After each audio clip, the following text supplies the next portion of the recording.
love everything that changed when Ford launched the 6th gen Mustang back in 2015. What I like most is that it really turned it into whatever the heck kind of performance car you wanted it to be.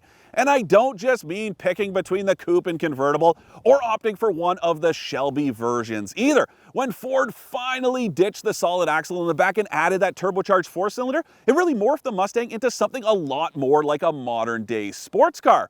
Now there's a redesigned version that takes all that good stuff and adds a new look to go with tons of cool technology. But if it's classic muscle car vibes you're after, this GT version still delivers and then some.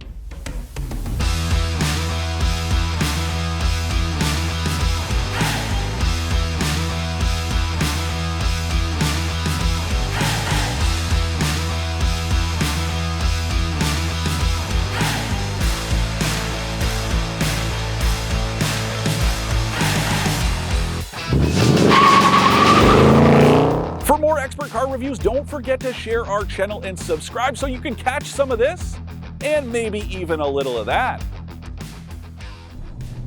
Okay, look, Ford is calling this an all-new Mustang, a new generation, but I feel like it's a lot more of a significantly overhauled one. I'm not trying to nitpick, but just take a look. The platform is the same, so are the powertrains. Yes, they've been tweaked, but everything is identical to the way it was before. No V6, just a turbocharged 4-cylinder, or this V8. Yes, there's a dark horse version, but there was a bullet version of the last one, as well as those Shelbys. The point being, this to me feels like, I don't know, generation 6.2, not generation 7, but either way, it's safe to say that the retro-inspired thing is dead and gone. I don't know, maybe it was time. I personally really liked it. The last few generations of the Mustang have been really cool throwbacks to Mustangs of old. This one, it's a lot more modern, a little bit futuristic, doesn't really have much in terms of a throwback, except for one very cool Easter egg. If you take a look at the back glass, there is a whole series of silhouettes of all seven different versions of the Mustang over the years. I do think that's pretty cool, but let's get to some of the stuff that really sets this one apart from last year's Mustang, and it starts with this interior. There is just so much technology in here. Now, I'm gonna go ahead and say that the essence of the last gen Mustang is very much alive and well in here. Even down here, these buttons just in front of the shifter, no, they're not toggles the way they used to be, but they are buttons, and they do essentially the same thing as before. But the big difference is this infotainment display. I'm gonna say the last one, it felt outdated the day it was launched, never really liked it, and it didn't really feel like a Mustang. Those buttons, they looked like something from back in the Ford Volvo days. Just not all that great. I don't like that this thing has ditched all the physical climate controls, but this is amazing. This touchscreen is huge. It's like 13.2 inches. It's bright, it's crisp, the graphics are amazing, and your favorite co-host, Jody Lai, is gonna love this physical home button right here in the top corner. Seriously though, this whole system is fast, it's intuitive, it's gonna feel somewhat familiar even to the last version of Sync in the Mustang. It's in keeping with what Ford has been doing for a long time, it's just better. I really like it. The same goes for this instrument display. I personally prefer proper gauges, but all things considered, this looks good. It's also configurable. You can pick what you want it to look like. It changes with the drive settings. That part is really cool. In terms of features too, there's wireless Apple CarPlay and Android Auto. Everything that you would expect. Some stuff you would expect that isn't here, heated front seats. That really bums me out. Let's keep in mind that this GT starts at $48,500 before freight and tax, and it does not have heated front seats. Now, I could maybe forgive it if you were talking about the base Mustang or a performance version with Recaro bucket seats. I get that. But the fact that this GT doesn't have them and you have to pay $2,900, unacceptable. Now this one I'm driving does have that package that adds the heated front seats, as well as satellite radio. It's also got the performance exhaust, and it just sounds so good.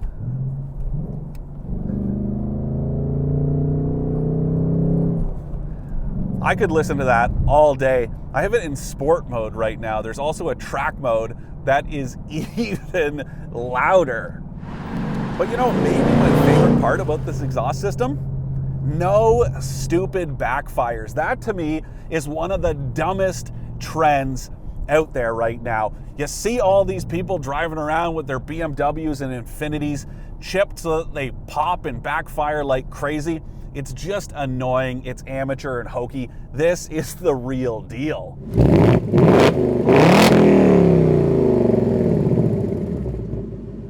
Anyway, I guess that would bring us to the engine. It's still a 5-liter Coyote, but apparently it is the most powerful one that Ford has ever equipped out of the factory as far as natural aspiration goes. It makes 480 horsepower and 415 pound-feet of torque.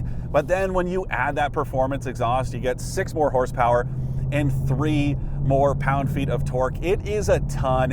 And that's something I've always really loved and admired about the Mustang. Really, it has kind of felt like the most outrageous kind of base V8 of all the ones you can get when you look at the Camaro, even the Dodge Challenger that's on its way out. If you wanted something as powerful as this, you'd have to step up to the SRT version. The fact that the Mustang GT makes so much output, you don't need to pay full pop for a crazy expensive version. That to me is just amazing. And so is this motor overall. I also got to say, this one I'm driving, well, it's the way the car gods intended. It's got a 6-speed manual transmission, and it is very forgiving. If you're not super comfortable or familiar driving manual, I'm gonna say that this one is still the way to go. It's a great one to learn on, and a big part of the reason, of course, is all that torque. It means it's pretty hard to stall, but more importantly, it communicates everything that's happening. The clutch pedal, it's pretty heavy. This gear stick, it's pretty notchy, so you know what's going on, you know what you're doing, you're not gonna miss a shift. That part is great. If you wanna learn or you wanna teach your kids, this is a perfect transmission to do that with.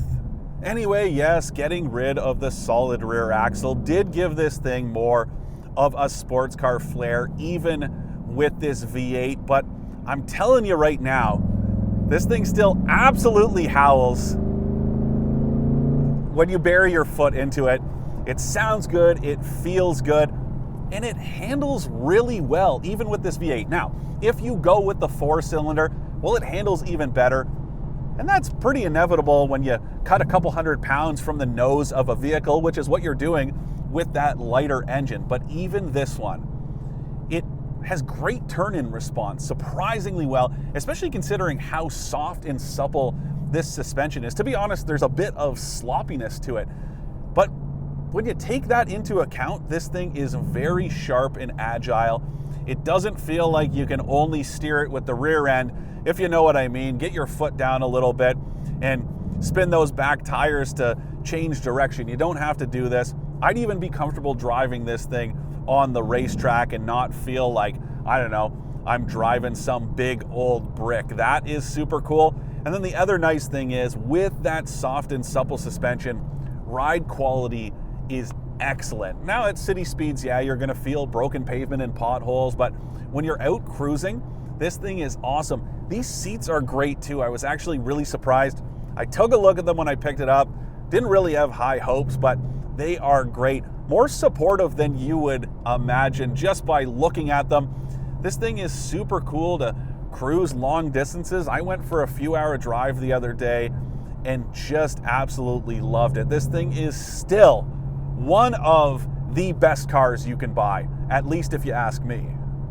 And you know, the last thing I want to talk about is maybe a little controversial, and that is the auto rev match feature. I know some of you out there aren't so fond of it, say it's not real driving. I don't know. I think it's great. Again, especially if you're not comfortable with heel and toe downshifts, or you want to learn how to do it, but you want to maximize the potential of this car, well, let the computer handle it. As soon as you drop gears, the revs spike, and that is great, especially on the track. It means it's gonna spike the revs, get you into that really meaty part of the power band, and that's where you wanna live in a car like this. To recap, I like the new infotainment interface in the 2024 Ford Mustang, that it still has an excellent manual transmission, and that the GT version feels like a proper muscle car, just modernized. I don't like that heated seats aren't standard and that the design doesn't have a retro vibe anymore, but that's about it.